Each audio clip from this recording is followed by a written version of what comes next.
ಮಾತಲ್ಲ. ಸರಿಯಾಗಿ ಯೋಚಿಸಿ ಮನನಶೀಲವಾಗುವಂತಹ ಮಾತುಗಳನ್ನಾಡಿದಾಗ ಅವನಿಗೆ ವಕ್ತಾರ ಅಂತ ಹೇಳಿ. ಯಾಕಂದ್ರೆ ಮಾತಿಗಷ್ಟು ಪ್ರಾಶಸ್ತ್ಯವನ್ನು ಲೋಕದಲ್ಲಿ ತಿಳಿದವರು ಕೂಡ ಮಾತಿನಿಂದಲೇ ಸ್ನೇಹ, ಮಾತಿನಿಂದಲೇ ಬಂಧುತ್ವ, ಮಾತಿನಿಂದಲೇ ಹಗೆಹೊಲೆ, ಇದು ತಿಳುವಳಿಕೆ ಇದ್ದವರ ಮಾತು. ಒಂದು ಮಾತನ್ನು ನಾವು ವಿನಿಯೋಗಿಸಿದರೆ ಕೇಳಿಸಿಕೊಂಡವರ ಮನಸ್ಸಿಗೆ ವಿಧ ವಿಧದ ಪರಿಣಾಮವನ್ನು ಅದು ಒದಗಿಸಿಕೊಡುತ್ತದೆ. ನಿನ್ನಲ್ಲಿಗೆ ನಾವು ಬಂದದ್ದಲ್ಲ, ಜ್ಯೋತಿರ್ಮೇಧದ ಆಸ್ಥಾನ ಇದು. ಸಿಂಹಾಸನಾರೋಹಣವನ್ನು ಮಾಡಿದ ಪ್ರಭುವಾದಂತಹ ವೀರಮಣಿನ ಕೇಳದೆ ಆಸ್ಥಾನವನ್ನು ಪ್ರವೇಶಿಸಿದ್ದೇ ತಪ್ಪು. ಹಾಗಿದ್ರೆ ಬರುವಾಗಲೇ ಯಾಕೆ ನಿರ್ಬಂಧಿಸಲಿಲ್ಲ? ನಿನ್ನ ಆಕಾರವೇದಕ್ಕೆ ಕಾರಣವಾದ ಏನು? ನಿನ್ನನ್ನು ನೋಡಿದರೆ ಒಂದು ಶಾಖಾ ಮೃಗ ಹೀಗೆ ನಾವು ತಿಳಿಯುವಂತಹ ಸ್ಥಿತಿ ಉಂಟು. ಮರದಿಂದ ಮರಕ್ಕೆ ಲಂಘಿಸಿ ಚಂಚಲ ಸ್ವಭಾವದಿಂದ ವ್ಯವಹರಿಸುವ ಒಬ್ಬ ಮರ್ಕಟನಿದ್ದಾನೆ. ಮರ್ಕಟ ಅನ್ನುವಂತಹ ಚಪಲ ಬುದ್ಧಿಯನ್ನು ಹೊಂದಿದವನಿಗೆ ರಾಜಾಸ್ಥಾನ ಆದರೆ ಅಥವಾ ರಾಜ ಬೀದಿ ಆದರೆ ಅಥವಾ ಕಾಡಾದರೆ ಹೀಗೆ ಸ್ವೇಚ್ಛಾವೃತ್ತಿಯಿಂದ ಬಂದಿದ್ದಾನೆ ಹೀಗೆ ನಾವು ಭಾವಿಸಿದರೆ ಅದಲ್ಲ ಅನ್ನುವುದನ್ನು ನೀನು ತೋರಿಕೊಟ್ಟೆ. ಕೇವಲ ಸ್ವೇಚ್ಛಾವೃತ್ತಿಯಿಂದ ಚಾಪಲ್ಯ ಬುದ್ಧಿಯಿಂದಲೇ ವ್ಯವಹರಿಸುವ ಹೌದಾದರೆ ನಿನ್ನ ವಾಲವನ್ನೇ ಆಸನವನ್ನಾಗಿಸಿಕೊಂಡು ಕುಳಿತುಕೊಳ್ಳಬೇಕಾದ ಅವಶ್ಯಕತೆ ಇಲ್ಲ. ಅಲ್ಲ, ಏನೋ ಬಹಳ ದೂರದಿಂದ ಬಂದಿರಬೇಕು, ಇಲ್ಲಿಗೆ ಬಂದ ಮೇಲೆ ಆಯಾಸ ಆಗಿರಬೇಕು, ಅದಕ್ಕಾಗಿ ಕುಳಿತಿದ್ದೆ ಅಂತ ಇಟ್ಟುಕೊಳ್ಳೋಣ. ಆದರೆ ನಿನ್ನ ಅವಿಧೇಯತನ ನಿನ್ನ ವ್ಯವಹಾರದಲ್ಲಿ ಕಂಡು ಬಂದಾಗ ಹಿರಿಯ ಮಗನಾದಂತಹ ರುಕ್ಮಾಂಗ ಆಕ್ಷೇಪ ಮಾಡಿದ. ಅವ ಆಕ್ಷೇಪ ಮಾಡಿದ ಅಪರಾಧ ಅಲ್ಲ. ಯಾಕೆಂದ್ರೆ ರಾಜಾಸ್ಥಾನ, ಅದಕ್ಕೊಂದು ಮರ್ಯಾದೆ ಇದೆ. ರಾಜನ ಆಸ್ಥಾನ ಏನು? ಒಬ್ಬ ಸಾಮಾನ್ಯ ಮನುಷ್ಯನ ಮನೆಯಲ್ಲಿ ಒಂದು ವ್ಯವಸ್ಥೆ ಇದೆ. ಆ ಮನೆಯ ಯಜಮಾನನನ್ನು ಮೀರಿ ಬಂದವ ವ್ಯವಹರಿಸುವುದಕ್ಕೆ ಈ ಆಸ್ಥಾನವನ್ನು ಸೇರಿದನು. ರಾಜನಾದ ನನಗಿಂತ ಅತಿಶಯವಾಗಿ ನನ್ನ ದೃಷ್ಟಿಪಥಕ್ಕೆ ಅಡ್ಡವಾಗಿ ಒಂದು ಆಸನವನ್ನು ಸಿದ್ಧ ಮಾಡಿ ಕುಳಿತಂತಾದ್ರೆ ಬರುವಾಗಲೇ ನೋಡಿದ್ದೇನೆ ನಿನ್ನ ಬಾಲ ಅಷ್ಟು ಉದ್ದ ಇರಲಿ. ಹಾಗಿದ್ರೆ ನಿಮ್ಗೆ ಬೇಕಾದಂತೆ ಅದನ್ನು ಬೆಳೆಸಿದ್ದಾಗಿರಬೇಕು. ಅಲ್ಲ, ಸುರುಳಿ ಸುತ್ತುವಲ್ಲಿ ಏನೋ ಚಾಕಚಕ್ಯತೆಯನ್ನು ಕಾಣಿಸುತ್ತಿರಬೇಕು. ದೊಡ್ಡ ಸುರುಳಿ ಸುತ್ತಿದರೆ ಕಡಿಮೆ ತರ ಬರ್ತದೆ, ಸಣ್ಣ ಸಣ್ಣ ಸುರುಳಿ ಮಾಡಿದ್ರೆ ಸತ್ಯ ತರ ಬರ್ತದೆ. ಹಾಗೆ ನೀನು ಮಾಡಿದ್ದಿರಬೇಕು. ಹಾಗೆ ನೀನು ಅಲ್ಲಿ ಕುಳಿತುಕೊಂಡು ಬಾಲ ಇರುವುದು ನಮಗಾದ್ರೂ ಅದರ ಹಿಡಿತ ನಿನಗೆ ಗೊತ್ತಿಲ್ಲ. ಯಾಕಂದ್ರೆ ನಾವು ಬಾಲ ಇದ್ದವರ ಕಥೆಯನ್ನು ತಿಳಿಬೇಕು ಅಂತ ನೋಡೇ ಕಥೆ. ನಮ್ಮ ಮುಂದೆ ಬಾಲ ಬಿಚ್ಚಲಿಕ್ಕೆ ಕೆಲವರು ಬಂದು ಆಗದೆ ಹೋಗ್ತಾರೆ. ಹಾಗಾಗಿ ನಾವು ಪೂರ್ಣ ಬಾಲ ಬಿಚ್ಚಿ ನಿನ್ನ ಕಡೆ ಬಿಟ್ಟಿದ ನಾವೇ ಸುಳ್ಳಿ ನಮಗೆ ಸಮಾಧಾನ ಆಯಿತು. ಆದ್ರೆ ಹೇಗೂ ಸುತ್ತುವ ಮಾತಿ ಎತ್ತರಕ್ಕೆ ಸುತ್ತಿದ್ಯಾಕೆ? ಯಾಕಂದ್ರೆ ನಿನ್ನ ಅವಿಧೇಯತನ ಕಂಡು ಬಂತು. ಆದ್ದರಿಂದಲೇ ರುಕ್ಮಾಂಗ ಆಕ್ಷೇಪ ಮಾಡಿದ. ಆದರೆ ನೀವೇ ಅವರ ಮುಖರು ಅನ್ನುವಂತಹ ಆಕ್ಷೇಪವನ್ನು ನೀನು ಕೊಡುವಲ್ಲಿ ಕಾರಣವನ್ನು ಕೊಟ್ಟದ್ದು ಬಲವಂತನಾದಂತಹ ರಾಮನ ಯಜ್ಞಾಶ್ವವನ್ನು ಬಂಧಿಸಿ ಬಳಿದೆ ರಣಕಾರಣರಾಗಿದ್ದೀರಿ. ಏನು ಅಯೋಧ್ಯೆಯ ರಾಜ್ಯದ ಹೊರಗೆ ಎಲ್ಲಿಯೋ ಹುಲ್ಲುಗಾವಲಲ್ಲಿ ಮೇಯುತ್ತಿರುವ ಕುದುರೆಯನ್ನು ಎಳಕೊಂಡು ಬಂದು ಕಟ್ಟಿದ್ದು ನಾವು ತಾನಾಗಿ ಜ್ಯೋತಿರ್ಮೇಧದ ಉಪವನವನ್ನು ಪ್ರವೇಶಿಸಿ ಛಾತ್ರ ಪಂಥವನ್ನು ಕೆರಳಿಸಬಹುದಾದ ಪಂಥಾಹ್ವಾನವನ್ನು ಹೊಂದಿದ ಆ ದುರಗವನ್ನು ಬಂಧಿಸಿದ್ದೇವೆ. ಅದು ಬರಿದೇ ರಣಕಾರಣ ಅಲ್ಲ. ಈಗ ಕೆಲವು ಸಲ ಏನಾಗುತ್ತದೆ, ನೋಡುವವನಿಗೆ ಇದರ ಕುರಿತಾದಂತಹ ಗಹನತೆ ಗೊತ್ತಿರುವುದು, ಅದರ ಮೌಲ್ಯ ಎಂತದ್ದು, ಅದರ ಯೋಗ್ಯತೆ ಯಾವುದು, ಎಂತದ ಕಷ್ಟಪಡ್ತಾನೆ ಕಾನೂನಿಗೆ ಕಾಣ್ತದೆ. ಒಂದು ಅಪರಿಚಿತವಾದ ಪ್ರದೇಶದಲ್ಲಿ ಈಗ ಇದನ್ನು ನೋಡಿದ್ರೆ ಎಂತದ ಕಾಪಿ ಇವರಿಷ್ಟೆಲ್ಲ ಪರಿಶ್ರಮ ಪಡ್ತಾರೆ, ಕಂಠ ಶೋಷಣೆ ಮಾಡ್ತಾರೆ, ವ್ಯವಹರಿಸ್ತಾರೆ. ಇದರ ಮೌಲ್ಯ ಏನು ಆದ್ದರಿಂದಲೇ ಒಬ್ಬ ಕ್ಷತ್ರಿಯನಾದವನಿಗೆ ಗೊತ್ತಿದೆ ಯುದ್ಧಕ್ಕಿರಬಹುದಾದಂತಹ ಮೌಲ್ಯ ಏನು. ಅದು ಬರೀದೇ ಅಲ್ಲ, ಸ್ಪರ್ಧೆಯಲ್ಲಿ ಮನೋಭಾವದಿಂದ ಮುಂದುವರಿಯುವುದು ಗೆದ್ದೇ ಗೆಲ್ತೇವೆ ಅನ್ನುವಂತಹ ತೀರ್ಮಾನದಿಂದಲೇ ಗೆಲ್ತೇವೆ ಎನ್ನುವ ವಿಶ್ವಾಸ ಬೇಕು. ಮತ್ತೆ ಗೆಲ್ಲುವುದು ನಾವು ಅಂತ ತೀರ್ಮಾನ ಆದರೆ ಸ್ಪರ್ಧೆ ಅಂತ ಬೇಕು. ರಾಮನಂತವರೊಂದಿಗಿನ ಸ್ಪರ್ಧೆ ಯಾಕೆ? ನಾವೇನು ಅನ್ನುವುದನ್ನು ಕಾಣಿಸಿಕೊಡುವುದಕ್ಕೆ ನಮಗೆ ಸಿಕ್ಕಿದಂತಹ ಅವಕಾಶ ಅನ್ನುವ ನಿರ್ಣಯದಿಂದ ಕಟ್ಟಿದ್ರೆ ಅವನು ವಿಕ್ರಮಿ ಬರಿದೇ ಕದನ ಕಾರಣರು. ಒಮ್ಮೆ ಸಮಗಿರ ನಮ್ಮವ ನೀನ್ಯಾರು ನಮ್ಮ ಮಕ್ಕಳ ಬಾಯಿ ಮುಚ್ಚಿಸಿದ್ದಿ ಅನ್ನುವುದಕ್ಕಾಗಿ ಈಗ ನನಗೆ ಸುಮ್ಮನೆ ಹೋಗ್ಲಿಕ್ಕೆ ಆಗ್ತದೆ ಅಂತ ಭಾವಿಸಬೇಡ. ಆ ನಿರೀಕ್ಷೆಯು ನನಗೆ ಯಾಕೆ ಬಂದಿದ್ದಿ? ಏನು ನಿನ್ನ ರಾಮನಲ್ಲಿ ಕಲಿತದ? ಕೇವಲ ಕಲಿ ಅಲ್ಲ,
ಬಹಳ ಸಂತೋಷ ಆಯಿತು.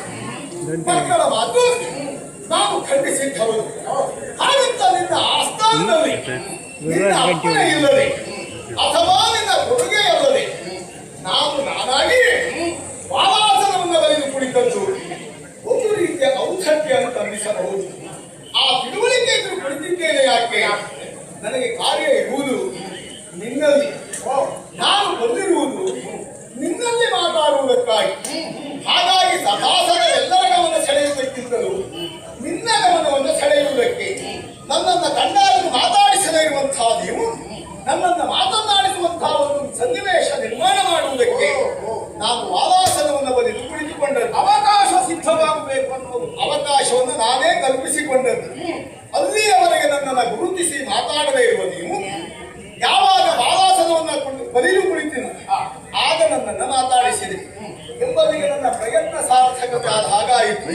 ಮತ್ತೆ ಆಸ್ಥಾನವನ್ನು ಪ್ರವೇಶಿಸಿರುವಂತಹ ನನ್ನನ್ನು ಮಾತಾಡಿಸದೇ ಇರುವುದನ್ನು ನಾನು ಆಕ್ಷೇಪಿಸುತ್ತೇನೆ. ಯಾಕೆ ಗೊತ್ತಾ? ಈಗಾಗಲೇ ರಾಮನ ಯಜ್ಞಾಶ್ವವನ್ನು ಕಟ್ಟಿದವರು ನೀವು. ಹಾಗಾಗಿ ಕದನಕ್ಕೆ ಕಾರಣವನ್ನು ನೀವೇ ಕಂಡುಕೊಂಡಿದ್ದೀರಿ. ಈಗ ರಾಮನ ಸೇವೆಯಲ್ಲಿ ಕೇವಲ ಮಾನವರು ಮಾತ್ರ ಇರುವುದಲ್ಲ, ದಾನವರು ಇದ್ದಾರೆ, ವಾನರರು ಇದ್ದಾರೆ. ಹಾಗಾಗಿ ಬಹುಶಃ ಈ ಸಂದರ್ಭದಲ್ಲಿ ಕುದುರೆಯನ್ನ ಕಟ್ಟಿರುವಂತಹ ಈ ಸನ್ನಿವೇಶದಲ್ಲಿ ಒಬ್ಬ ವಾನರನಾಗಿರುವಂತಹ ನಾನು ಬಂದದ್ರಿಂದ ರಾಮಸೇನೆಯಿಂದಲೇ ನಿಯುಕ್ತಿಗೊಂಡು ಬಂದವ ಇರಬಹುದು ಎನ್ನುವುದನ್ನು ಜಾಣನು ಚಾಣಾಕ್ಷನೂ ಆಗಿರುವಂತಹ ನೀನು ಯೋಚಿಸಬಹುದು ಎನ್ನುವುದು ನನ್ನ ನಿರೀಕ್ಷೆ ಆಗಿತ್ತು. ತರ್ಕದಿಂದ ಅರಿತುಕೊಳ್ಳುವುದಕ್ಕಾಗುವುದಿಲ್ಲ ಅಂತ ಕೆಲವು ಸಲ ತರ್ಕ ಏನಾಗುತ್ತದೆ, ಸರಿಯಾದ ತೀರ್ಮಾನವನ್ನು ಕೊಡುವುದಿಲ್ಲ. ಎಲ್ಲಾ ದೂರದಲ್ಲಿ ಹೊಗೆ ಎದ್ದಾಗ ನಮಗೆ ಕಾಣುತ್ತದೆ. ಬೆಂಕಿ ಬಿದ್ದು ಆರಿಸುವುದಕ್ಕೆ ಮುಂದಾಗೋಣ ಅನ್ನುವಾಗ ಹತ್ತಿರಕ್ಕೆ ಹೋಗಿ ಅಲ್ಲಿ ಬೆಂಕಿಯೇ ಇಲ್ಲ, ಅದು ಆಗಸದಿಂದ ಮಂಜು ಸುರಿದಂತೆ ನಮಗೆ ಹೊಗೆ ಎದ್ದೇ ಕಾಣಿಸುತ್ತದೆ. ಖಂಡಿತ ರಾಮಪಾಳಯದಲ್ಲಿ ವಿಧ ವಿಧದ ವರ್ಗದವನಿರಬಹುದು ಅನ್ನುವುದಕ್ಕಾಗಿ ಇಲ್ಲಿಗೆ ಬಂದವ ರಾಮಪಾಳಯದವನೇ ಅನ್ನುವುದನ್ನು ತರ್ಕಿಸುವುದಕ್ಕೆ ಹೇಗೆ ಸಾಧ್ಯ? ಹಾಗಾದರೆ ತರ್ಕಿಸುವುದಕ್ಕೆ ನಿನ್ನಿಂದ ಸಾಧ್ಯತೆ ಆಗಲಿಲ್ಲ. ಒಂದ ಕಾರ್ಯವನ್ನು ಈಡೇರಿಸಿಕೊಳ್ಳುವುದಕ್ಕೆ ನಾವು ಕಂಡುಕೊಂಡಿರುವಂತಹ ಮಾರ್ಗ ಇದು. ಅದರಿಂದಲಾಗಿ ಉಂಟಾಗಿರುವಂತಹ ಈಗಾಗಲೇ ಗೊತ್ತಾಯ್ತು ನೀನು ರಾಮಪಾಳಯದವ. ರಾಮಭಂಟ, ಹನುಮಂತ ಎನ್ನುವುದೇ ನನ್ನ ಹೆಸರು. ಹನುಮಂತ ಅಂದ್ರೆ ನೀನೇ? ಹೌದು, ನಾನೇ. ಹೇಳುವುದು ಕೇಳಿದ್ದೆ, ಲೋಕಕ್ಕೆ ತಿಳಿದಿರುವಂತಹ ಸತ್ಯ. ಆಮೇಲೆ ಈಗ ರಾಮನ ಕುರಿತಾದಂತಹ ರಾಮನ ವ್ಯಕ್ತಿತ್ವವನ್ನು ನಿಮ್ಮ ಸಭೆಯಲ್ಲಿ ನಾನು ವಿಶ್ಲೇಷಿಸಿದಾಗ ರಾಮನೇನು ಕಲಿಯೋ ಎನ್ನುವುದಾಗಿ ಕೇಳ್ತಾ ರಾಮ ಕೇವಲ ಕಲಿಯಲ್ಲ, ರಾಮನು ಕಲಿಗವ ಕಾಲಾಂತಕನಾಗಿ ವಿಜೃಂಭಿಸ್ತಾ ಇದ್ದಾನೆ. ರಾಮನಿಂದ ನೀನು ಕಲಿಯಬೇಕಾದದ್ದು ಬಹಳಷ್ಟಿದೆ. ರಾಮನಿಂದ ಲೋಕ ತಿಳಿಯಬೇಕಾದದ್ದು ಕೆಲವಷ್ಟಿದೆ. ರಾಮ ಚರಿತ್ರೆ ಇಲ್ಲದಾಗಿ ಜೀವನ ಪಾವನಗೊಳಿಸುವಂತಹ ಕಾರ್ಯ ಆಗಬೇಕಾದದ್ದು ಮಾಡಿಕೊಳ್ಳಬೇಕಾದಂಥದ್ದು ಬಹಳಷ್ಟಿದೆ. ಹೇಳಿದೆಯಲ್ಲ, ರಾಮನ ಯೋಗ್ಯತೆಯ ಕುರಿತಾಗಿ ಒಬ್ಬರಿಬ್ಬರಿಂದ ತಿಳಿಯುವುದಕ್ಕೆ ಸಾಧ್ಯವೇ ಇಲ್ಲ. ಈ ಲೋಕದಲ್ಲಿ ಯಾವುದು ಅಸಾಧ್ಯ, ಯಾರಿಂದಲೂ ಸಾಧ್ಯ ಇಲ್ಲ ಎನ್ನುವುದಾಗಿ ಯಾರು ಕೈ ಚೆಲ್ಲಿದ್ದಾರೋ ಅಂಥ ಅಸಾಧ್ಯತೆಗಳನ್ನ ಸಾಧ್ಯವಾಗಿ ತೋರಿಸಿರುವಂತಹ ಮಹಾಪುರುಷ ಯಾರು ಅಂತ ಕೇಳಿದರೆ ಅದು ಪ್ರಭು ಶ್ರೀರಾಮಚಂದ್ರ. ಒಬ್ಬ ವ್ಯಕ್ತಿಯ ಶ್ರೇಷ್ಠತೆ ಪ್ರಕಟವಾಗುವುದು ಬೇರೆ ಬೇರೆ ಮುಖಗಳಿಂದ ಖಂಡಿತ. ಹಾಗೆಲ್ಲೂ ಯಾವ ಸಂದರ್ಭದಲ್ಲಿ ಯಾವುದನ್ನು ನಾವು ಪ್ರಧಾನವಾಗಿ ಪುರಸ್ಕರಿಸಬೇಕಾದದ್ದು ಅನ್ನುವುದನ್ನು ವಿವೇಚಿಸಿ ನಿರ್ಣಯಿಸಬೇಕಾಗಿದೆ. ಈಗ ಒಬ್ಬ ಸಕಲ ಶಾಸ್ತ್ರಾಸ್ತ್ರಗಳನ್ನು ಕಲಿತು ಬಹಳ ದೊಡ್ಡ ವಿದ್ವಾಂಸ ಅನ್ನಿಸಿಕೊಂಡವ ಇದ್ದಾನೆ. ಅದನ್ನು ರಕ್ತತ್ರಣ ಇಲ್ಲ ಅವನಿಗೆ ಇಲ್ಲ. ದೊಡ್ಡ ವಿದ್ವಾಂಸ ಅನ್ನುವುದಕ್ಕಾಗಿ ಅವನೊಂದಿಗೆ ಹೋರಾಟಕ್ಕೆ ಹೋಗಬಾರ್ದಂತಿಲ್ಲ. ಖಂಡಿತ ಹೋರಾಟ ಮಾಡಬಾರ್ದು, ಬೇಕಾದ್ರೆ ರಟ್ಟೆ ಹೋರಾಟ ಮಾಡಬಹುದು. ರಾಮನಲ್ಲಿ ಯಾವ ಯೋಗ್ಯತೆ ಇರಲಿ, ನೋಡ ರಟ್ಟೆ ಗಟ್ಟಿ ಇದ್ದದೆ ಅಂತದುಂಟು ಅವನ. ನಾನು ಮತ್ತೆ ಇವತ್ತು ಮಾಡ್ತಾ ಇದ್ದದ್ದು ಎಂತದಂತೆ ಬಾಯಿ ಹೋರಾಟ ಅಲ್ಲವೇ ನನಗೆ ಗೊತ್ತುಂಟು. ವಿದ್ವಾಂಸರನ್ನೆಲ್ಲ ನಾವು ಬಾಯಿ ಹೋರಾಟಕ್ಕೆ ಹೋಗಬಾರ್ದು ಅಲ್ವಾ. ಹಾಗಂತ ರಾಮನ ವಿಷಯದಲ್ಲಿ ಹೋರಾಟವನ್ನು ಖಂಡಿತ ನಾವು ಮಾಡಲೇಬೇಕು. ಯಾಕೆಂದ್ರೆ ರಾಮ ಎನ್ನುವ ಮಹಾಪುರುಷ ದೇವೋತ್ತಮನಾಗಿ ವಿಜೃಂಭಿತನಾದವ ಈ ಲೋಕದಲ್ಲಿ ತನ್ನತನವನ್ನು ಪ್ರಕಟಪಡಿಸುವುದರ ಮೂಲಕವಾಗಿ ಅನೇಕ ದುಷ್ಟರನ್ನ ಕೊಲ್ಲುವುದಕ್ಕಾಗಿ ಅವತಾರ ಎತ್ತಿರುವಂತಹ ಅವತಾರ ಮೂರ್ತಿ. ಹೆಚ್ಚೇನು ನಿನ್ನಲ್ಲೇ ಪ್ರಶ್ನಿಸ್ತೇನೆ, ಪರಿಧಿಯೇ ಇಲ್ಲದೇ ಇರುವಂತಹ ಶರಥಿಗೆ ಯಾರಾದರೂ ಸೇತುವೆಯನ್ನು ಕಟ್ಟುವುದಕ್ಕೆ ಸಾಧ್ಯವ? ಯಾರಿಂದಲೂ ಸಾಧ್ಯ ಇಲ್ಲ. ರಾಮ ಸೇತುವೆಯನ್ನು ಕಟ್ಟುವಲ್ಲಿಯವರೆಗೆ ಶರದಿಗೆ ಸೇತುವೆಯನ್ನು ಕಟ್ಟುವ ಪ್ರಯತ್ನವನ್ನು ಯಾರು ಮಾಡಲಿಲ್ಲ. ಯಾರಿಂದಲೂ ಬಂಧನಕ್ಕೆ ಒಳಗಾಗುವುದು ಶರಥಿಯ ಗುಣವಲ್ಲ, ಖಂಡಿತ. ಆದರೆ ರಾಮನಿಂದ ಅದು ಸಾಧ್ಯ ಆಯಿತು. ವರುಣನಿಂದಲೋ ಅಥವಾ ಸಮುದ್ರ ರಾಜನಿಂದಲೋ ಅನುಗ್ರಹಿತನಾದ ಎನ್ನುವುದು ಸತ್ಯವೇ ಹೌದಾದರೂ ಅದು ಸಾಧ್ಯವಾದದ್ದು ಮಾತ್ರ ರಾಮನಿಂದ ಎನ್ನುವುದು ಕಟ್ಟು ಸತ್ಯ. ಅಂತಹ ಸೇತುವೆಯನ್ನು ಕಟ್ಟುವುದರ ಮೂಲಕವಾಗಿ ಶತಯೋಜನ ವಿಸ್ತೀರ್ಣವಾದಂತಹ ಆ ಶರದಿಯನ್ನು ಉಲ್ಲಂಘಿಸಿ ಲಂಕಾ ಸಾಮ್ರಾಜ್ಯವನ್ನು ಸೇರಿದ ಆ ಲಂಕೆಯಲ್ಲಿದ್ದಂತಹ ರಕ್ಕಸರಾದರು ಸಾಮಾನ್ಯದವರ ಮಹಾ ವರಬಲಾನ್ವಿತರು, ಸಾವನ್ನು ಜಯಿಸುವುದಕ್ಕಾಗಿ ವರ ಪಡೆದವರು. ಇದರಿಂದಂತಹ ವಿರೋಧಿಯ ಶಕ್ತಿಯನ್ನ ತನ್ನತ್ತ ಸೆಳೆದುಕೊಳ್ಳುವಂತಹ ವರವನ್ನು ಪಡೆದುಕೊಂಡವರು ಮಾತ್ರ ಅಲ್ಲ, ಅಜೇಯತ್ವವನ್ನು ಪಡೆಯುವುದಕ್ಕೆ ವಿಶಿಷ್ಟವಾದಂತಹ ವರಬಲಾನ್ವಿತರಾದಂತಹ ಅನೇಕ ರಕ್ಕಸ ವೀರರು ಲಂಕಾ ಸಾಮ್ರಾಜ್ಯವನ್ನು ಸ್ಥಾಪಿಸಿದವರು. ಅಂಥವರಲ್ಲಿ ಕೇವಲ ರಾಜ್ಯವೋ ಪಕ್ಕದ ಭಾಂಡಾರವೋ ಯಾವುದೋ ಅನುಕೂಲತೆಯೂ ಇಲ್ಲದೆ ವನವಾಸ ದೀಕ್ಷಾಬದ್ಧನಾಗಿ ಹೋಗಿರುವಂತಹ ರಾಮ ಅಂತ ಮಹಾವರವನ್ನು ಪಡೆದಿರುವಂತಹ ಎಲ್ಲ ರಕ್ಕಸರನ್ನ ಒಂದು ಮುಗಿಸ್ತಾನೆ ಅಂತಾದ್ರೆ ಅದು ರಾಮನ ಯೋಗ್ಯತೆ, ಅದು ರಾಮನ ಹೆಚ್ಚುಗಾರಿಕೆ. ಉಳಿದ ಯಾರಿಂದಲೂ ಸಾಧ್ಯವಿಲ್ಲದೆ ಇರುವಂತಹ ಕಲಹದಲ್ಲಿ ದಶಕಂಠನಾದಂತಹ ರಾವಣ, ಕುಂಭಕರ್ಣ ಮೊದಲಾದಂತಹ ರಕ್ಕಸರನ್ನ ಕೊಲ್ಲುವುದರ ಮೂಲಕವಾಗಿ ದುಷ್ಟ ಹನನ ಶಿಷ್ಟರನ್ನ ರಕ್ಷಣೆ ಮಾಡುವಂತಹ ಕಾರ್ಯದಲ್ಲಿ ತನ್ನನ್ನು ತಾನು ತೊಡಗಿಸಿಕೊಂಡಿದ್ದಾನೆ. ಹಾಗಾಗಿ ಈ ಲೋಕಕ್ಕೆ ರಾಮನೊಬ್ಬನೇ ಶ್ರೇಷ್ಠ, ರಾಮನೊಬ್ಬನೇ ಜ್ಯೇಷ್ಠ. ರಾಮನಿಂದಲಾಗಿ ಲೋಕದಲ್ಲಿ ಸುಖ ಶಾಂತಿ ನೆಮ್ಮದಿ ಲಭಿಸುವುದು. ಅಂತಹ ರಾಮನ ತುರಗವನ್ನು ಕಟ್ಟುವುದರ ಮೂಲಕವಾಗಿ ನೀನ್ಯಾಕೆ ಅಧಪ್ಪದನ ಕೇಳ್ತಾ ಇದೆಯಾ ನೀನು ಹನುಮಂತ ಅನ್ನುವಾಗಲೇ ನನಗರ್ಥ ಆಯಿತು. ನೀನು ರಾಮನ ಬಗ್ಗೆ ಕೇಳದಿದ್ರೆ ಮತ್ತೆ ಹೇಳಬೇಕು. ಭ್ರಮರ ಕೀಟ ನ್ಯಾಯ ಅಂತ ಒಂದು ಹೇಗೆ ಒಂದು ಭ್ರಮರ ಒಂದು ಹುಳವನ್ನು ತಂದು ಅದರ ಮೇಲೆ ಮಣ್ಣಿನ ಗೋಡೆಯನ್ನು ಕಟ್ಟಿ ಸದಾಕಾಲ ಹೊರಗಿನಿಂದ ಕುಯ್ಗುಡುತ್ತಾ ತಿರುಗಾಡ್ತಾ ಇರುತ್ತದೆ. ಅದರ ಜಾತಿಯ ಹುಳವೇ ಅಲ್ಲ ಅದು. ಆದರೆ ಕಾಲಾಂತರದಲ್ಲಿ ಆ ಗೂಡನ್ನು ಒಡೆದಾಗ ಇದೇ ಜಾತಿಯ ಕೀಟವಾಗಿ ಅದು ಬದಲಾಗಿದೆ. ಯಾಕೆಂದ್ರೆ ನಿತ್ಯ ಈ ಕೇಳಿ ಕೇಳಿ ಕೇಳಿ ಕೇಳಿ ಅದ ಪರಿವರ್ತನೆಯನ್ನು ತನ್ನಿಂದ ತಾನೇ ಹೊಂದುತ್ತದೆ. ನಿಮಗೆ ರಾಮ ಪಾಳಯದವರಿಗೆಲ್ಲ, ರಾಮದಾಸರನ್ನಿಸಿಕೊಂಡವರಿಗೆಲ್ಲ ಅವ ದೊಡ್ಡ ದೇವರಾಗಿ ಅವನನ್ನು ಹೊಗಳುವುದಕ್ಕೆ ತೊಡಗಿದೆ. ಇದ್ದದ್ದನ್ನು ಹೇಳಿದ್ದೆ, ಇನ್ನದೇ ಇದ್ದದ್ದನ್ನು ನಾವು ಹೇಳಿದ್ವಿ. ಗೊತ್ತಿದೆ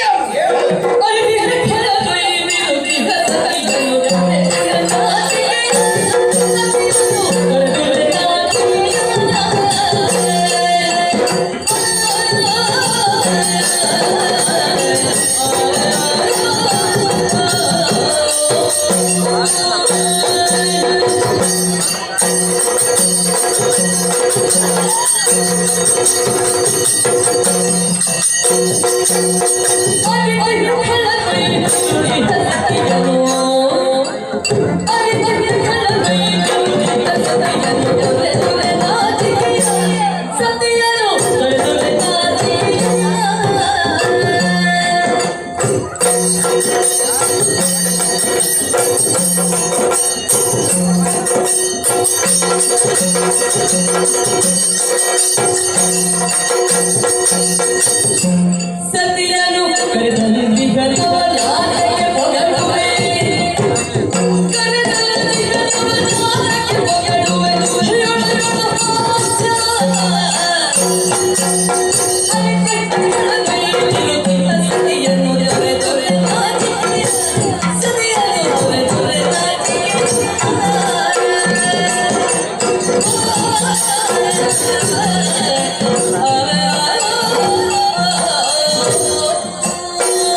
ಹನುಮಂತ, ಲೋಕ ತಿಳಿದ ರಾಮನ ಬಗ್ಗೆ ಕೇವಲ ಏಕಮುಖವಾದ ತೀರ್ಮಾನವಷ್ಟೇ ಸಾಧ್ಯವಾಗುವುದಿಲ್ಲ. ನಮಗೆ ಯಾರಲ್ಲಿ ಅಭಿಮಾನವಿರ್ತದೆ ಅವರ ಕುರಿತು ಸಹಜವಾಗಿ ನಮಗೆ ಅತಿಶಯತೆ ಕಂಡು ಬರುವುದಿದ್ದರೆ ಒಬ್ಬೊಬ್ಬರ ಅಭಿಮಾನಿಗಳಿರ್ತಾರೆ, ಅವರ ಹತ್ರ ಕೇಳಬೇಕು. ಒಂದು ಹೊಗಳಲಿಕ್ಕೆ ಪ್ರಾರಂಭ ಮಾಡಿದ್ರೆ ಹೊಗಳ್ತಾರೆ, ಒಂದೊಂದು ಸಲ ನಾವೇ ಕನ್ನಡಿ ಹುಡುಕಬೇಕಾಗ್ತದೆ. ಹೌದೌದು, ಇವರು ನಮ್ಮನ್ನೇ ಹೇಳುವುದೇ ಬೇರೆ ಅಲ್ವಾ? ಅಭಿಮಾನದಿಂದ ಸಹಜ ಅಲ್ಲಗಳಿರುವುದಕ್ಕೆ ಅತಿಶಯತೆ ಅನ್ನುವುದು ಸಾರ್ವಕಾಲಿಕವಾಗಿ ನಿಷೇಧವುಳ್ಳದ್ದಲ್ಲ. ಆದರೆ ಎಲ್ಲಿ ಸತ್ಯ ಶೋಧನೆ ಆಗಬೇಕು ಅಲ್ಲಿ ಅತಿಶಯತೆಗೆ ಅವಕಾಶ ಇಲ್ಲ. ಈಗ ಸ್ತುತಿ ಪಾಠಕರು ನಮ್ಮನ್ನು ಹೊಗಳುವುದಿಲ್ಲ, ಅವರು ಹೊಗಳಲಿಕ್ಕೆ ಇರುವುದು ನಮಗೆ ಗೊತ್ತುಂಟು. ಆದ್ದರಿಂದ ನಾವೇನು ಅಂತ ನಮಗೆ ಮೊದಲೇ ಗೊತ್ತು. ಅದನ್ನು ಅತಿಶಯ ಆಕ್ಷೇಪ ಅನ್ನುವಂತಹ ಭಾವದಿಂದ ನಾನು ಆಡಿದ್ದಲ್ಲ. ರಾಜ ಸಹಜವಾದಂತಹ ಭೋಗಗಳಲ್ಲಿ ಅದಕ್ಕೊಂದಾದ್ದರಿಂದ ಅದನ್ನು ನಾವು ಒಪ್ಪಿಕೊಳ್ತೇವೆ. ಆದರೆ ಈಗ ವಸ್ತುಸ್ಥಿತಿಯ ನಿರ್ಣಯಕ್ಕಾಗುವ ಅಲ್ಲದೆ ಇದ್ದದ್ದನ್ನು ಆಡಿ ನೀನವನನ್ನು ಹೊಗಳಿ ಏರಿಸಿದರೆ ನಾವು ಒಪ್ಲಿಕ್ಕಾಗುವುದಿಲ್ಲ. ಏನೋ ಉಂಟು ರಾಮನಲ್ಲಿಂದ ನಾನು ಭಾವಿಸಿದ್ದೆ, ಅದೇ ರಾಮ ಅಲ್ವಾ? ಅರೀತಿ ನಮಗೆ ಗೊತ್ತಿದೆ. ನಾನು ಹೇಳುವುದಾದರೆ ಆ ರಾಮನಷ್ಟು ಅದೃಷ್ಟ ಕೆಟ್ಟವ ಮತ್ತೊಬ್ಬ ಇಲ್ಲ. ಯಾವ ಆಧಾರ ಇದೆ? ಅಯ್ಯೋ, ಅವನ ಬದುಕನ್ನು ನೋಡಿದರೆ ನಮಗೆ ಅರ್ಥ ಆಗ್ತದೆ. ದಶರಥ ಸಾರ್ವಭೌಮನು ಔರಸ ಪುತ್ರನಾಗಿ ಜನಿಸಿದವ ಸೂರ್ಯವಂಶದ ಪದ್ಧತಿಯಂತೆ ಸಿಂಹಾಸನದ ಮೇಲಿನ ಪೂರ್ಣಾಧಿಕಾರವನ್ನು ಹೊಂದಿದ. ಪಟ್ಟಾಭಿಷೇಕದ ಸಕಲ ಸಿದ್ಧತೆಗಳು ಆಗಿ ಪ್ರಶಸ್ತನಾಗಿ ಪೂಜಾದಿಗಳನ್ನು ಪೂರೈಸಿದ ಮೇಲೆ ಸಿಂಹಾಸನಾರೋಹಣವನ್ನು ಮಾಡಬೇಕಾಗಿದ್ದ ರಾಮ ರಾಜವೈಭವವನ್ನು ಹೊರಗಿಟ್ಟು ಊರಿಗೆ ಸಲ್ಲದೆ ಕಾವಿ ಬಿಟ್ಟು ಸತಿಸಹಿತವಾಗಿ ಕಾಡು ಸೇರಬೇಕಾದ ಏನು ದುರವಸ್ಥೆ ಇದೆ. ಆಯ್ತು, ಕಾಡು ಸೇರಿ ಕಾಡಿನಲ್ಲಿ ಯಾವುದು ನೆಮ್ಮದಿ ಉಂಟ? ಭೂಮಿ ಹೋಯ್ತು, ಅಧಿಕಾರ ಹೋಯ್ತು, ಅವನಿಗೆ ಕೈ ಹಿಡಿದ ಹೆಂಡತಿಯೂ ಹೋಯ್ತು. ರಾವಣ ಅಪಹರಿಸಿಕೊಂಡು ಹೋದ. ಕಾರಣಗಳು ಬೇರೆ ಬೇರೆ ಇರಬಹುದು. ಕಳಕೊಂಡಂತಹ ಸತಿಯನ್ನು ಮತ್ತೆ ಹೊಂದುವಂತಹ ಉದ್ದೇಶದಿಂದ ಕಪಿಗಳ ಸಹಾಯವನ್ನು ಪಡೆದು ಲಂಕೆಯ ಮೇಲೆ ಅಭಿಯೋಗವನ್ನು ನಡೆಸುವಲ್ಲಿ ಶರದಿಯನ್ನು ಉತ್ತರಿಸುವ ಒಂದು ಅನಿವಾರ್ಯತೆ ಒದಗಿ ಹೋಯಿತು. ಆದರೆ ಒಂದು ಸಂದಿಗ್ಧವು ಬಂತು ಅಂತ ನಮಗೆ ಸುದ್ದಿ. ಈಗ ಶರದಿಯನ್ನು ಹೇಗಪ್ಪ ಉತ್ತರಿಸುವುದು? ಶರದಿಯನ್ನು ಉತ್ತರಿಸಲಿಕ್ಕೆ ಈಗ ನೀನು ಹಾಗೆಯೇ ಹೋಗಿದ್ದೀಯ. ಈಗ ಮನಸ್ಸು ಮಾಡಿದರೆ ನಿನ್ನ ಹೆಗಲನ್ನೇ ಏರಿಸುವುದು, ಆ ಕಡೆಗೆ ಹಾಗು ಅವರನ್ನು ಇಳಿಸುವುದು, ಈಚೆಗೆ ಬರುವುದು, ಮತ್ತಿಷ್ಟು ಬಂದಿಗಳನ್ನು ಕರ್ಕೊಂಡು ಹೋಗುದು. ಹೀಗೆ ಮಾಡಲಿಕ್ಕೆ ನಿನಗೆ ಆಗುತ್ತಿರಲಿಲ್ಲ. ಆದ್ರೆ ಒಂದು ಕೊರತೆ ಆಯಿತು ಅಂತ ನಾನು ಕೇಳಿ, ವಾನಪ್ರಸ್ಥಾಶ್ರಮಿಯಂತೆಯೇ ಬದುಕುವ ವ್ರತವನ್ನು ಹೊಂದಿದಂತಹ ರಾಮನಿಗೆ ಶರದಿಯನ್ನು ಉಲ್ಲಂಘಿಸುವುದು ವ್ರತಕ್ಕೆ ಭಂಗವಾಗಿದೆ. ಆದ್ದರಿಂದ ಶರದಿಯನ್ನು ಉಲ್ಲಂಘಿಸಲಿಕ್ಕೆ ಹಾಗಿದ್ರೆ ಏನು ಮಾಡೋಣ? ಅದಕ್ಕಾಗಿ ಸಾಗರಾನುಗ್ರಹವನ್ನು ಪಡೆಯೋಣ ಅನ್ನುವುದಕ್ಕಾಗಿ 3 ದಿವಸಗಳ ಕಾಲ ಶರದಿ ತಳಿಯಲ್ಲಿ ದರ್ಬೆ ಹಾಸಿ ಪ್ರಾಯೋಪವೇಶಕ್ಕಾಗಿ ಕುಳಿತನಂತೆ. 3 ದಿವಸ ಆದ್ರೂ ಅವ ಬರಲಿಲ್ಲ. ಅಲ್ಲಿ ನಮ್ಮ ಧನುಸ್ಸು ಪತಿಸಿ ಬಿಡುತ್ತೇನೆ ಸಮುದ್ರನನ್ನು. ಹೀಗೆ ಆವೇಶದಿಂದ ತೊಡಗಿ ಸರಸಂಧಾನ ಮಾಡಿದಾಗ ಸಾಗರನೇ ಸಹಿತವಾಗಿ ಕಾಲಿಗೆರಾಗಿ, ಅಯ್ಯ, ನನ್ನನ್ನು ಶೋಷಿಸುವುದಕ್ಕೆ ಮುಂದಾಗಬೇಡ. ಅಗಾಧತೆ ಮತ್ತು ಅಪರ್ಯಾಪ್ತ ಇದು ಸಮುದ್ರನಾದಂತಹ ನನಗೆ ಸ್ವಭಾವ, ಅದನ್ನು ಅತಿಕ್ರಮಿಸಲಿಕ್ಕೆ ಆಗುವುದಿಲ್ಲ. ಆದರೆ ಶರದಿಯನ್ನು ದಾಟಲೇಬೇಕಾದಂತಹ ನನ್ನ ಅನಿವಾರ್ಯತೆಯನ್ನು ಮನಗಂಡು ನಾನೇ ಒಂದು ಅವಕಾಶ ಕೊಡ್ತೇನೆ. ಕಲ್ಲು ಮಣ್ಣುಗಳಿಂದಲೇ ಒಂದು ಸೇತುವೆ ಸಿದ್ಧ ಆಗಿದೆ. ನಿನ್ನ ಕಪಿಪಾಳಯದಲ್ಲೇ ಶಿಲ್ಪಶಾಸ್ತ್ರ ತಿಳಿದವರೆಲ್ಲ ಇದ್ದಾರೆ, ಅವರ ಮೂಲಕ ಆಗಲಿ. ನೀರಿಗೆ ಹಾಕಿದ ಪ್ರತಿಯೊಂದು ವಸ್ತುವು ಮುಳುಗದ ಹಾಗೆ ನಾನೇ ನೋಡಿಕೊಳ್ತೇನೆ. ಇದು ಸಾಗರ ಹೇಳಿ. ಇಲ್ಲದಿದ್ದರೆ ಒಂದು ಸಣ್ಣ ಕಲ್ಲು ನೀರಿಗೆ ಹಾಕಿದ್ರು ಸಾಕು, ಮುಳುಗುತ್ತದೆ. ವಿಶೇಷವಾದ ಬಂಡೆ ಹಾಕೋದು ಬೇಡ. ಮರ ಆದ್ರೆ ತೇಲುತ್ತದೆ ನೀರಿನಲ್ಲಿ, ಕಲ್ಲು ಮುಳುಗುತ್ತದೆಯೇ ಇಲ್ವ?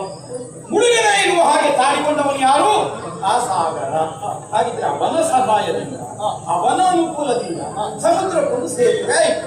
ಇದರಲ್ಲಿ ರಾಮನ ಹೆಗ್ಗಳಿಕೆಯನ್ನು ಬೇಡ, ಲಂಕೆಯನ್ನು ಸೇರಿ ರಾವಣಾದಿಗಳನ್ನು ಕೊಂದ.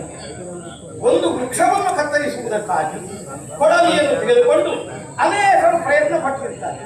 ಅವರವರ ನಕ್ಷತ್ರಕ್ಕೆ ಅನುಗುಣವಾಗಿ ಏಟು ಹಾಕಿ ಯಾರಿಂದಲೂ ಆಗಲಿಲ್ಲ. ಕೊನೆಗೆ ಒಬ್ಬ ಬರ್ತಾರೆ, ಒಂದು ಏಟು ಹಾಕಿ ಮರ ಕೆಳಗೆ ಬಿಡ್ತಾರೆ. ಕಂಡವನೇನು ಭಾವಿಸುವ ಏನು ಸಾಮರ್ಥ್ಯ ಅವನ. ಒಂದೇ ಯೋಚನೆಯಲ್ಲಿ ಅಷ್ಟು ದೊಡ್ಡ ಮರ ಬಿಡುವಾಗ ಮಾಡಿದ ನಾವು ನಿಜವಾಗಿ ನೋಡಿದರೆ ಅದಕ್ಕಿಂತ ಮೊದಲು 99 ಮಂದಿಗಳು ಕೊಡಲಿಯಿಂದ ಏಟು ಹಾಕಿದ್ದಾರೆ. ಮತ್ತೆ ಒಂದೇ ಏಟು ಬಿದ್ದು ಯಾರೇ ಏಟು ಬಿದ್ದು ಅದು ಬೀಳುತ್ತದೆ, ಆ ಸ್ಥಿತಿಗೆ ಬಂದಿರ್ತದೆ. ಆ ಸ್ಥಿತಿಯಲ್ಲಿ ಮರವನ್ನು ಕೆಡಹಿದರೆ ಅವನ ಹೆಗ್ಗಳಿಕೆಯಿಂದ ಬುದ್ಧಿ ತಮ್ಮ ಒಪ್ಪುವುದಕ್ಕಿಲ್ಲ. ಯಾಕಿದನ್ನು ಆಡಿದರೆ ರಾವಣಾದಿ ಕಥೆಗೆ ಸೂರ್ಯವಂಶದಲ್ಲಿ ಹುಟ್ಟಿದ ಒಬ್ಬ ಮಾನವ ಮಾತ್ರನಾಗಬೇಕು. ಅದವನಿಗಿರಬಹುದಾದಂತಹ ವರವೂ ಶಾಪವು. ಆದ್ದರಿಂದ ಸೂರ್ಯವಂಶದಲ್ಲಿ ಹುಟ್ಟಿದ ಒಬ್ಬ ಮನುಷ್ಯ ಮಾತ್ರನಾದ ರಾಮನನ್ನು ಕೊಲ್ಲುವುದಕ್ಕೆ ಸಾಧ್ಯ ಆಯಿತು. ಅನೇಕರ ಶಾಪ, ಅವ ಹೊಂದಿದ ವರ, ಇದೆಲ್ಲದರ ಕಾರಣದಿಂದ ಮೊದಲೇ ಸತ್ತು ಹೋದ ರಾವಣನನ್ನು ಇವ ಕೊಂದ. ಆಗಲಿ ರಾವಣಾದಿಗಳನ್ನು ಕೊಂದ ಸಾಮರ್ಥ್ಯ ಕಡಿಮೆ ಅಂತ ಆಕ್ಷೇಪ ಅಲ್ಲ. ಯಾವುದೇ ಒಂದು ಕಾರ್ಯದ ಘನತೆ ನಿರ್ಣಯಿಸಲ್ಪಡುವುದು ಯಾವುದಕ್ಕಾಗಿ? ಪರಾರ್ಥಕ್ಕಾಗಿ ಮಾಡಿದ್ರು, ಸ್ವಾರ್ಥಕ್ಕಾಗಿ ಎಸಗಿದ್ರು. ಈಗ ಉಂಟು ಸಮುದ್ರಕ್ಕೆ ಸೇತುವೆ ಬರುವಾಗ ರಾಮನೇ ತುಂಡು ಮಾಡಿ ಹಾಕಿದೆ ನಂತರ. ಈಗ ಸಾರ್ವಜನಿಕರಿಗೆ ಉಪಯೋಗ ಆಗಲಿಕ್ಕೆ ಬೇಕಾಗಿ ಒಂದು ಸೇತುವೆಯನ್ನು ಹಾಗೆ ಉಳಿಸಿದ್ರೆ ರಾಮ ಲೋಕಕ್ಕೆ ಒಳ್ಳೆಯದು ಮಾಡಿದ್ದಾನೆ, ಒಂದು ಸೇತುವೆ ಕೊಟ್ಟಿದ್ದಾನೆ ಅಂತ ಅದು ತಿಳಿಯಬಹುದು. ಅದಿಲ್ಲ. ರಾವಣಾದಿಗಳನ್ನು ಕೊಂದ. ಯಾಕಾಗಿ ಕೊಂದ? ಊರಿಗೆ ಹಿತ ಆಗಲಿ ಅನ್ನುವುದಕ್ಕಲ್ಲ. ಊರಿಗೆ ಹಿತ ಆಗಿದೆ. ಇದು ಚೂತ ಮೂಲದ ಪಿತೃತರ್ಪಣದ ಹಾಗೆ. ಮಾವಿನ ಮರದ ಬುಡದಲ್ಲಿ ಪಿತೃತರ್ಪಣ ಮಾಡುವುದು ಯಾಕೆ? ಬರಗಾಲ. ಪಿತೃತರ್ಪಣ ಕೊಡುಗೆ ಬಹಳ ಕಷ್ಟದಲ್ಲಿ. ಮಾವಿನ ಗಿಡಕ್ಕೆ ಹೇಗೂ ನೀರಿಲ್ಲ. ಹಾಗಿದ್ರೆ ಏನು ಮಾಡೋಣ? ಅಳಿದವರಿಗೆ ಅರ್ಪಣ ಕೊಟ್ಟ ಹಾಗಾಗ್ತದೆ. ಮಾವಿನ ಮರದ ಬುಡಕ್ಕೆ ನೀರು ಅಲ್ಲಿಗೆ ಬಿಡು. ರಾವಣ ವಧೆಯಲ್ಲಿ ರಾಮ ಮಾಡಿದ್ದು ನಮಗಷ್ಟೇ ಕಾಣುವುದು. ತನ್ನ ಹೆಂಡತಿಯನ್ನು ಬಿಡಿಸಿಕೊಳ್ಳುವುದಕ್ಕೆ ಬೇಕಾಗಿ ರಾವಣಾದಿಗಳನ್ನು ಕೊಂದನೇ ಹೊರತು ಊರಿಗೆ ಉಪಕಾರ ಮಾಡುವ ಉದ್ದೇಶಕ್ಕಲ್ಲ. ಊರಿಗೆ ಉಪಕಾರ ಮಾಡುವ ಉದ್ದೇಶ ಆದರೆ ಸೀತಾಪಹಾರ ಆದ ಮೇಲೆ ಕೊಲ್ಲಬೇಕಾದದ್ದಲ್ಲ. ಮೊದಲೇ ಅವನನ್ನು ಕೊಲ್ಲಬಹುದು. ಒಂದು ವೇಳೆ ಸೀತಾಪಹಾರ ಆಗದೇ ಇರುತ್ತಿದ್ದರೆ, ಕಡನ ಬಂಧನದಲ್ಲಿ ಆ ಜಾನಕಿ ಇಲ್ಲದೆ ಇರುತ್ತಿದ್ದರೆ, ಇವ ಲಂಕೆ ಕಡೆಗೆ ಮುಖ ಹಾಕಿ ಮಲಗುತ್ತಿರಲಿಲ್ಲ. ಅಂತಹ ರಾಮನನ್ನು ರಾವಣಾದಿಗಳನ್ನು ಕೊಂದದ್ದು ಅವನ ಹೆಗ್ಗಳಿಕೆಯನ್ನು ಹಾಗೆ ಆಡ್ತಾ ಇದೆಯಲ್ಲ, ನಿಜವಾಗಿ ನಾಚಿಕೆಗೆಟ್ಟ ಕೆಲಸ ಇದು. ಯಾರಾದರೂ ಒಬ್ಬ ಮರ್ಯಾದಿಟ್ಟವರು ಒಪ್ಪುತ್ತಿದ್ದಾರೆ. ಆ ಕಡನ ಬಂಧನದಲ್ಲಿ ವರ್ಷ ಕಾಲ ಇದ್ದವರನ್ನು ಮರಳಿಸಿ ತಂದಿದ್ದಾನೆ ಅಂತಾದ್ರೆ ಇದು ಅಪಹಾಸ್ಯ. ಯಾರಾದರೂ ನೀನು ರಾಮದಾಸ್ ಅಂತ ಗೊತ್ತಾಯ್ತು, ಹೌದೇನಪ್ಪ ಹನುಮಂತ ಎಂತದ್ದು ಮನೆ ಲಂಕೆಯಲ್ಲಿ ಹೇಳಿದ್ರೆ ನಿನ್ನಪ್ಪ ಹಾಕಿ ಹೋಯ್ತು ಅಂತ ಅಡಗಿಸಬೇಕಾದ ವಿಷಯ. ನೀನು ಅದನ್ನು ಹೆಗ್ಗಳಿಕೆ ಅಂತ ಅಲ್ಲಿಂದ ಸೀತೆಯನ್ನು ತಂದಿದ್ದ. ಒಳ್ಳೆ ಮಾತಾಡುವ ಅಂತ ಈಗ ಮಾತಾಡು. ನೀ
ವ್ಯಕ್ತಿತ್ವ, ಪರಮ ದೈವ ಭಕ್ತ. ಹಾಗಾಗಿ ಸಂಸ್ಕಾರ ಹೊಂದಿರುವಂತಹ ವೀರಮಣಿ ಏನಾದರೂ ಒಂದು ಸಂಧಾನದ ಪ್ರಕ್ರಿಯೆಯಲ್ಲಿ ಅಥವಾ ಬೇರಾವುದೋ ವಿಷಯದಲ್ಲಿ ಮಾತಾಡುವುದಕ್ಕೆ ಜಾಣತನದಿಂದ ವರ್ತಿಸ್ತಾನೆ ಎನ್ನುವುದಾಗಿ ಭಾವಿಸಿದ್ದು. ರಾಮನ ಕುರಿತಾಗಿ, ರಾಮನ ವ್ಯಕ್ತಿತ್ವದ ಕುರಿತಾಗಿ ನಾನು ಆಡಿದಂತಹ ಮಾತನ್ನ ಖಂಡಿಸುವ ಭರದಲ್ಲಿ ರಾಮನ ವ್ಯಕ್ತಿತ್ವಕ್ಕೆ ನೀನು ಶಂಕೆಯನ್ನು ವ್ಯಕ್ತಪಡಿಸ್ತಾ ಇದ್ದೀಯ. ಶ್ವೇತ ಶುಭ್ರವಾದಂತಹ ರಾಮನ ವ್ಯಕ್ತಿತ್ವಕ್ಕೆ ಕಪ್ಪು ಚುಕ್ಕೆಯೊಂದನ್ನು ಇರಿಸ್ತಾ ಇದ್ದೀಯ. ನಿನ್ನಂತ ಒಬ್ಬ ಒಳ್ಳೆಯ ವಾಗ್ಮಿಯ, ಒಳ್ಳೆಯ ಆಡಳಿತಗಾರನ, ಸುಸಂಸ್ಕೃತರ ಬಾಯಲ್ಲಿ ಈ ಮಾತು ಬರಬಾರದು. ಯಾಕಪ್ಪ? ಇದೆಲ್ಲ ಹೇಳಬೇಕಾದವರು ಯಾರು?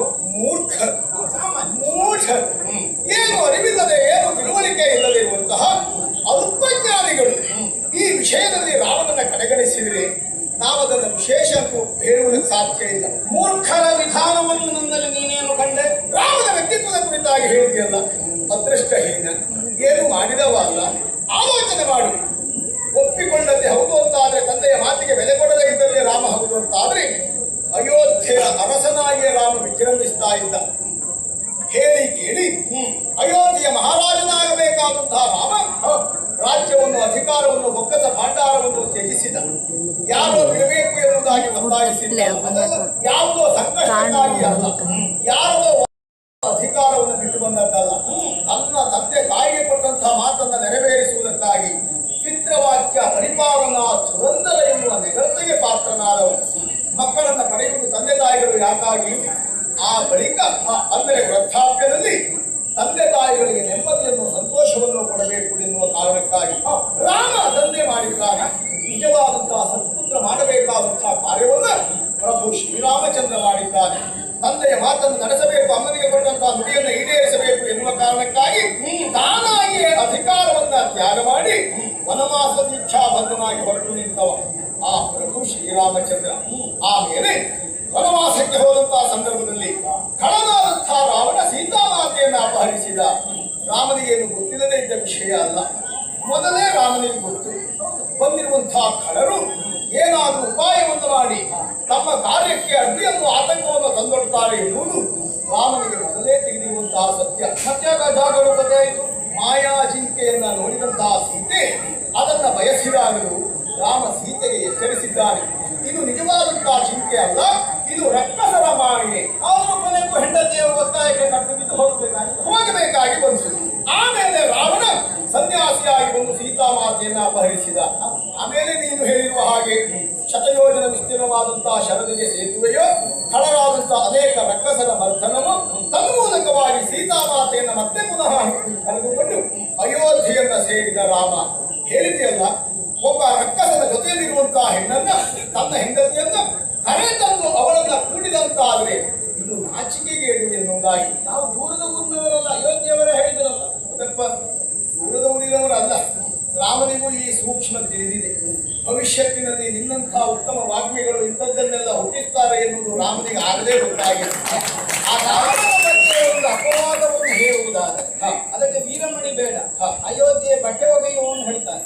ಬಟ್ಟೆ ಒಗೆಯುವಂತ ನೀನು ತಾತ್ಸಾರ ಮಾಡಬೇಡ. ಅವನು ಅಯೋಧ್ಯೆಯ ಪ್ರಜೆ, ಔಷಧದಲ್ಲಿ ತಾತ್ಸಾರ ಅಯೋಧ್ಯೆಯ ಪ್ರಜೆ. ಯಥಾರ್ಥವನ್ನು ನಾನು ಹೇಳಿದೆ, ನೀನು ಹೆಸರಿಸಿಕೊಂಡು ನಾನು ಅಲ್ಲಲ್ಲ. ಯಾಕಂದ್ರೆ ನನಗೆ ಒಂದು ಅಭಿಮಾನ, ನಮ್ಮ ಅಯೋಧ್ಯೆಯ ಪ್ರಜೆ ಅಷ್ಟೇ. ನನಗೇನು ಸಂಬಂಧ ಇಲ್ಲ.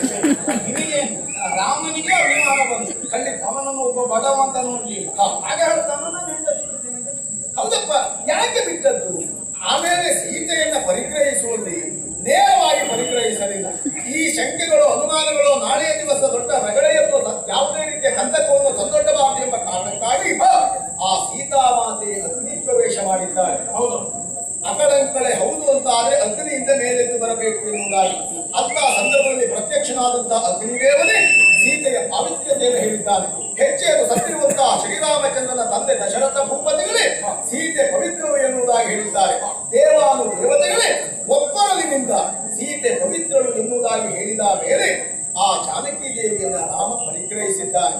ಎಂಬಲ್ಲಿಗೆ ಸೀತೆ ನಿಷ್ಕಳಂಕರು, ರಾಮನ ಚರಿತ್ರೆಯಲ್ಲಿ ಯಾವುದೇ ದೋಷಗಳಿಲ್ಲ. ತನ್ಮೂಲಕವಾಗಿ ಹಾಗಾದ್ರೆ ಇಷ್ಟೆಲ್ಲ ಇತ್ತು, ರಕ್ಕಸರನ್ನು ಕೊಲ್ಲುವಂತಹ ಕಾಯಕದಲ್ಲಿ ರಾಮ ಯಾಕೆ ಮೊದಲೇ ಕಾರ್ಯೋನ್ಮುಖನಾಗಲಿಲ್ಲ? ಆಗಬಾರದು.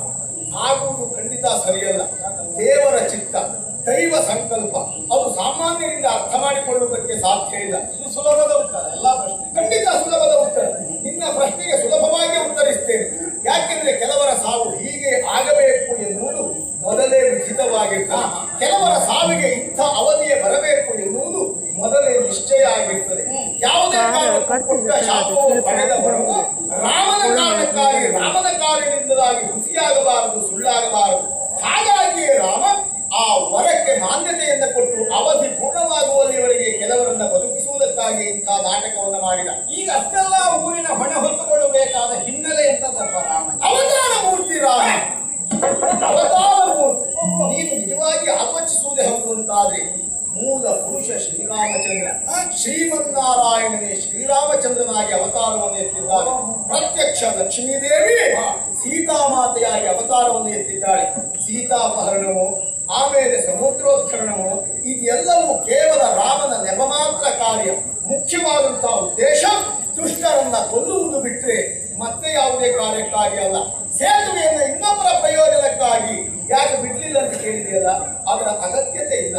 ರಾಮನಿಗೆ ಒಂದು ಸೇತುವೆ ಎಂದೇನು, ಮನಸ್ಸು ಮಾಡಿಲ್ಲ ಅಂತಾದ್ರೆ ಒಂದೊಂದು ನಾಡಿಗೆ ಒಂದೊಂದು ಸೇತುವೆಯನ್ನು ಒದಗಿಸಿಕೊಡಬಹುದಿತ್ತು.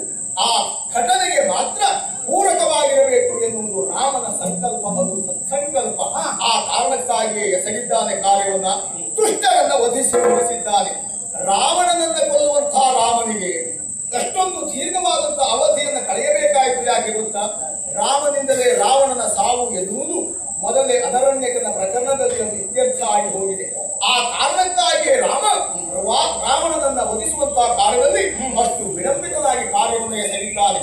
ಲೋಕವೇ ಒಪ್ಪಿರುವಂತಹ ಅವತಾರ ಮೂರ್ತಿಯಾದಂತಹ ಶ್ರೀರಾಮಚಂದ್ರನ ಅಕಳಂಕತೆಯನ್ನ ಯಾಕೆ ಸುಮ್ಮನೆ ಅನುಮಾನಿಸ್ತಾ ಇದೆಯಾ? ರಾಮನ ವಿಕ್ರಮ ಏನು?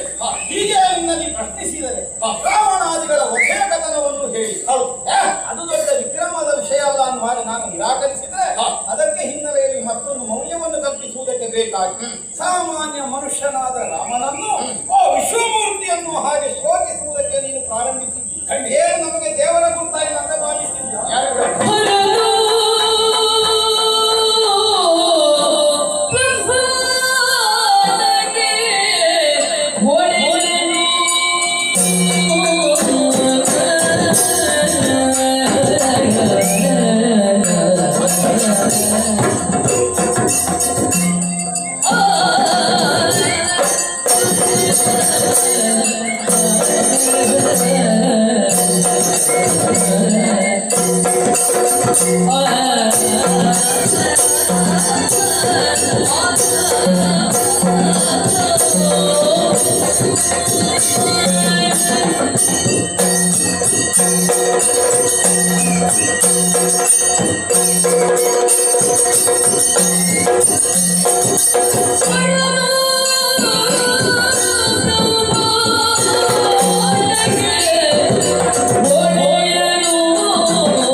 ಸಿದ್ಧವಾಗಿದೆ. ಅವನ ವಿಕ್ರಮಾತಿಶಯ ನನ್ನನ್ನು ಒಪ್ಪಿಸುವಲ್ಲಿ ನಿನ್ನಿಂದ ಸಾಧ್ಯವಾಗದೆ ಹೋದಾಗ ಒಂದು ಅತಿಮಾನವತ್ವವನ್ನು ನಮ್ಮಲ್ಲಿ ಆರೋಪಿಸಿ ದೇವದೇವನಾದ ಪರಮೇಶ್ವರ ಅವನ ಕೃಪಾವಿಶೇಷದಿಂದ ಸದಾಕಾಲ ಬುದ್ಧನಾದ ವೀರಮಣಿಗೆ ನೀನು ರಾಮನ ದೇವತ್ವವನ್ನು ಸ್ಥಾಪಿಸುವಲ್ಲಿ ಮುಂದಾಗಬೇಕಾದ ವ್ಯರ್ಥ ಪ್ರಯತ್ನವೇ. ಯಾಕಂದ್ರೆ ಯಾವನು ಈ ಲೋಕವನ್ನು ಸಂರಕ್ಷಿಸಿ ಹರ ಲೋಕದ ಸಮಸ್ತ ಜೀವನ ಪಾಪವನ್ನು ಹರಿಸಿ ಕಾಲಾಂತರದಲ್ಲಿ ಕಾಲಾನುಗುಣವಾಗಿ ಅವರ ಪ್ರಾಣವನ್ನು ಅಪಹರಿಸಿ ಅವರನ್ನು ಮೋಕ್ಷಧಾಮದತ್ತ ಕೊಂಡೊಯ್ಯುವನು ಅವನನ್ನುವುದಕ್ಕಾಗಿ ಅವನಿಗೆ ಹರ ಅನ್ನುವಂತಹ ಹೆಸರು. ಲೋಕಲಯಾಧಿಕಾರಿ ಪಕ್ಕನೇ ಭಾವಿಸುವಾಗ ಸಂಹಾರ ಮಾಡುವ ಶಕ್ತಿ ಅಂತ ಕಾಣುತ್ತದೆ. ನಿಜವಾಗಿ ನೋಡಿದರೆ ಲಯ ಅಂದ್ರೆ ಸಂಹಾರ ಅನ್ನುವ ಒಂದೇ ಅರ್ಥ, ನಿಯಂತ್ರಣ ಅಂತ. ಆದ್ದರಿಂದ ನಾವು ಹೇಳ್ತೇವೆ ಸಂಗೀತಗಾರರಿಗೆ ಲಯ ಸಿಗ್ತೀವಿ, ಲಯ ಸಂಗೀತ ಅಂದ್ರೆ ತಲೆಗಡಿಗೆ ಬರುವುದಿಲ್ಲ. ನಿಯಂತ್ರಣ, ಲೋಕ ನಿಯಂತ್ರಣ. ಲೋಕ ನಿಯಂತ್ರಣ ಯಾವನಿಗೆ ಸೇರಿರುತ್ತದೆ? ಯಾವನು ಲೋಕ ನಿಯಾಮಕನು, ಯಾವನು ಲೋಕಕ್ಕೆ ನಿರ್ದೇಶಕನು, ಅವನೇ ಲೋಕದ ನಿಯಂತ್ರಕ. ಲೋಕ ನಿಯಾಮಕ ಒಬ್ಬ, ನಿರ್ದೇಶಕ ಒಬ್ಬ ಆಗುವುದಿಲ್ಲ.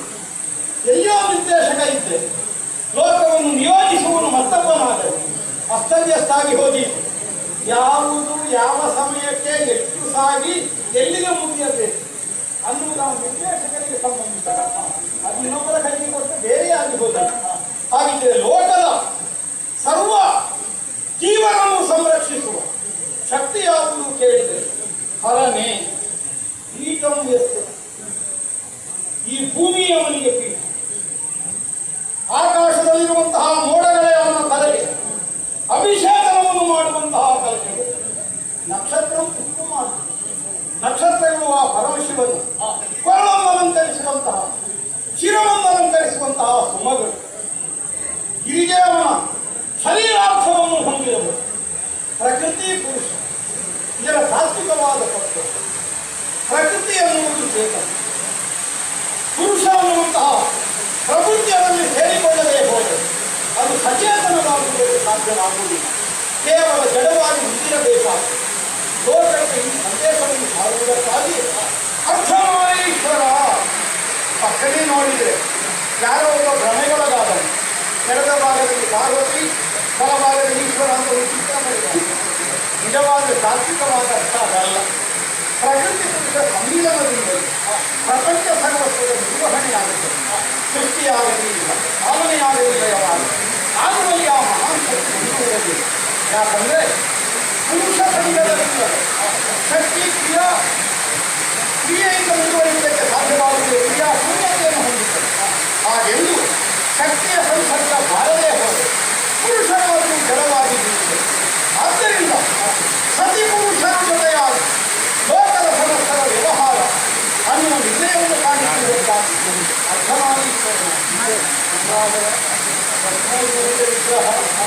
ನಾಗಾಭರಣ, ಕರ್ಮಾಂಬರಧರ, ಪಂಚಭೂತಾತ್ಮಕವಾದ ಪ್ರಪಂಚದಲ್ಲಿ ಪಂಚಭೂತಗಳಿಗೆ ಸಂಬಂಧಿಸಿದೆ ಪ್ರತಿಯೊಂದನ್ನು ತನ್ನಲ್ಲೇ ಧರಿಸಿ ಈ ಭೂಮಿಗೆ ಅತಿ ನಿಕಟನಾದ ದೇವರಾಗಿ ಸ್ಥಾಪಿತನಾದ ಪರಿಸ್ಥಿತಿ ನಮ್ಮನ್ನು ಅನುಗ್ರಹಿಸುವಂತಹ ಉದ್ದೇಶಗಳಿದ್ದಾರೆ. ಅಂಥವನ ಅನುಗ್ರಹ ನಮಗಿರುವಾಗ ಎಲ್ಲ ಕೈಯಲ್ಲಿದ್ದದನ್ನು ದೂರದಲ್ಲಿ ಸಾಧನೆಗಳನ್ನು ಸಂಭವಿಸಿ ಒಬ್ಬ ಪ್ರಾಂತನುಂಟು ಮುಂದಾಗಬೇಕಾದಂತಹ ಅನಿವಾರ್ಯತೆಯನ್ನು ನಮ್ಮ ಮನಗಾಣುವುದಿಲ್ಲ. ಒಂದು ನೆರವು ಹೋಗುತ್ತದೆ. ದಿವಸ ರಾಮ ರಾಮ ಹೇಳಿದ್ದು ನೀವು ನನ್ನನ್ನು ಕಾಣುವುದಕ್ಕೆ ಅವಕಾಶ ಇನ್ನು ಮುಂದೆ ನಿನ್ನ ಬದುಕಿನ ಸರ್ವ ಸೃಷ್ಟಿಯನ್ನು ಒದಗಬೇಕಾದ್ರೆ ಒಂದು ಶಿವಾಯ ಹೇಳಿ ನಾನೇ ನಮ್ಮ ದೇವರ ಕರ್ಕೊಂಡು ನಾನು ಬೆಳೆಸಲೇಬೇಕಾದ್ರೆ ಹೌದು. ಇಲ್ಲಿ ಬಂದು ನಿನ್ನ ರಾಮದೇವಾಲಯ ಮಾಡ್ತೇನೆ. ಅದು ಅಯೋಧ್ಯೆಯಲ್ಲಿ ರಾಮನಿಗೆ ದೇವಸ್ಥಾನ ಹೋದ ಊರಿನಲ್ಲೆಲ್ಲ ರಾಮನಿಗೆ ದೇವಸ್ಥಾನ ಮಾಡುವುದು ಬೇಡ ನನಗೆ.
ಎಲ್ಲಿಂದ ಕುದುರೆಯನ್ನು ಕಟ್ಟಿ ಹಾಕಿ 4 ದಿವಸ ಅದಕ್ಕೆ ಹುಲ್ಲು ಹುರುಳಿ ಕೊಟ್ಟು ಪುಣ್ಯ ಸಂಪಾದನೆ ಮಾಡ್ತೇನೆ ಅಂತ ಕಟ್ಟಿ ಹಾಕಿದ್ದಲ್ಲ. ಶಾಸ್ತ್ರ ಪಂಥಾನುಸಾರವಾದ ಸ್ಪರ್ಧಾಮನೋಭಾವದಿಂದ ತುರೆಗೆ ಬಂಧಿಸಿದ್ದೇನೆ. ಬಂಧಿಸಿದ ಹಯವನ್ನು ಪೀಡೆ ಎಂದಿಗಾದರೂ ನಿನ್ನ ಶತ್ರುಗಳಿಂದ ಏನಾಗುತ್ತದೆ?